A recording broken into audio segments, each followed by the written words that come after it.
In this video, we learn about Biot-Savart law and also the definition of ampere. तो यहाँ पर Biot-Savart law क्या देता है, ये कोई भी करंट कैरिंग कंडक्टर हो तो अपने अराउंड मैग्नेटिक फील्ड प्रोड्यूस करता है।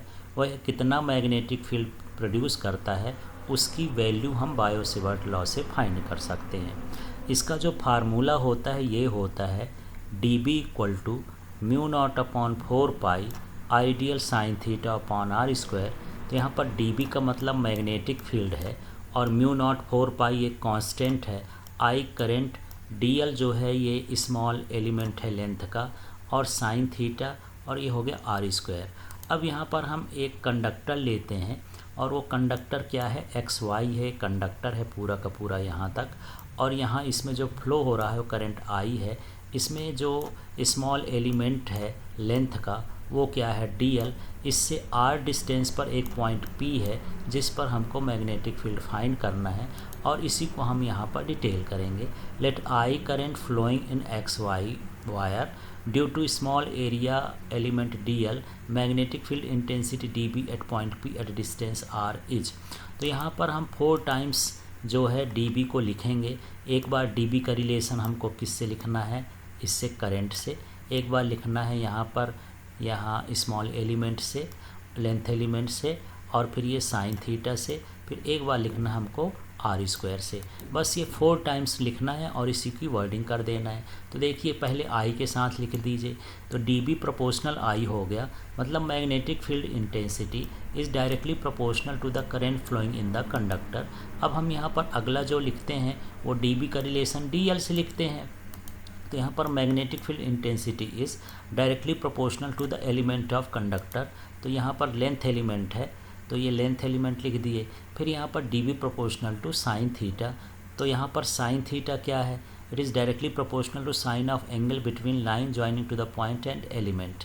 तो जो हमारे पास लेंथ का एलिमेंट है और जो हम लाइन ज्वाइन करते हैं उनके बीच का जो साइन थीटा का एंगल बनता है वो साइन थीटा है। तो यहाँ पर देखिए ये एलिमेंट है, यहाँ पर लेंथ का एलिमेंट हो गया, और ये जो है लाइन ज्वाइनिंग पॉइंट हो गया, और इनके बीच का जो एंगल बनता है तो इसको यदि हम साइन थीटा में लिखेंगे तो वही साइन थीटा के डायरेक्टली प्रोपोर्शनल होता है।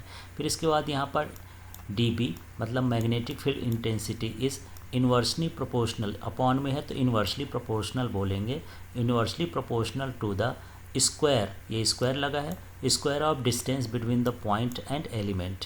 तो इस तरह से यहाँ पर पॉइंट और एलिमेंट के बीच का ये क्या कहलाता है, डिस्टेंस कहलाता है।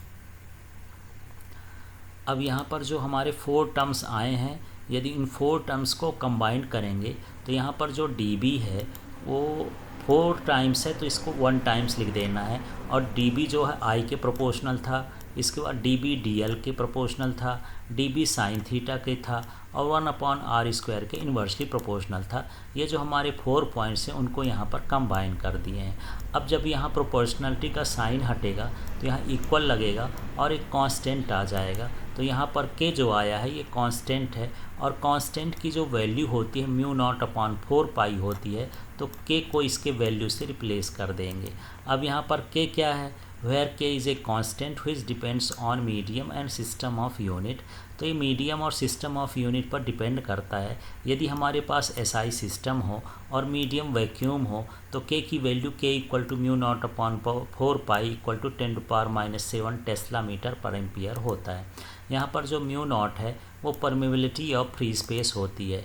अब यहाँ पर हम एम्पियर की परिभाषा डेफिनीशन देख लेते हैं। If dB equal to 10⁻⁷ tesla, dl equal to 1 metre, r equal to 1 metre, theta equal to 90 degree, then I equal to 1 ampere.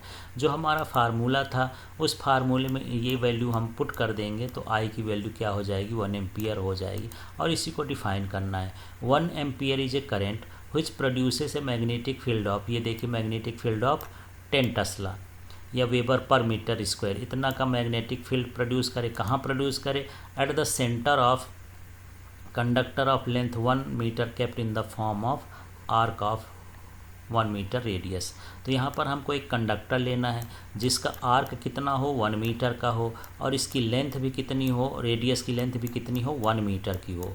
तो इसके सेंटर पर 10⁻⁷ 7 टेस्ला का मैग्नेटिक फील्ड प्रोड्यूस होता हो तो इस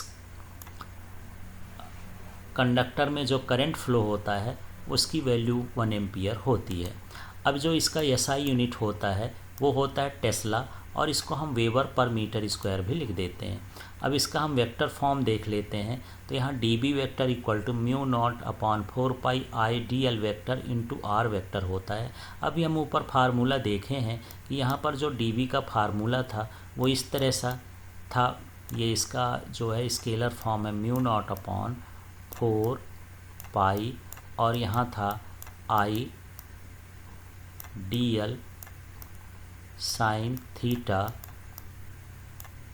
अपॉन आर स्क्वायर, ये फार्मूला है। अब यहाँ पर हम देखते हैं कि ये आई को अलग कर दिए, डी एल के साथ क्या लिखें, आर, ऊपर तो आर है ही नहीं। तो यहाँ पर हम क्या करेंगे, आर का ऊपर भी मल्टीप्लिकेशन कर लेंगे और आर का नीचे भी मल्टीप्लिकेशन कर लेंगे। और वजह क्या है, क्योंकि जो आई हो है यहाँ पर करंट है, ये क्या होती है, स्केलर क्वांटिटी होती है, इसलिए हम यहाँ पर इसको वेक्टर फॉर्म में नहीं लिख सकते हैं, इसलिए यहाँ पर हमको आर का मल्टीप्लिकेशन करना पड़ता है। तो यहाँ पर ये साइन थीटा हट जाएगा और D L vector into R vector हो जाएगा, और यहाँ पर आर स्क्वायर और आर का मल्टीप्लिकेशन होगा तो आर क्यूब हो जाएगा। इस तरह से ये बायो सेवर्ट लॉ का वेक्टर फॉर्म होता है।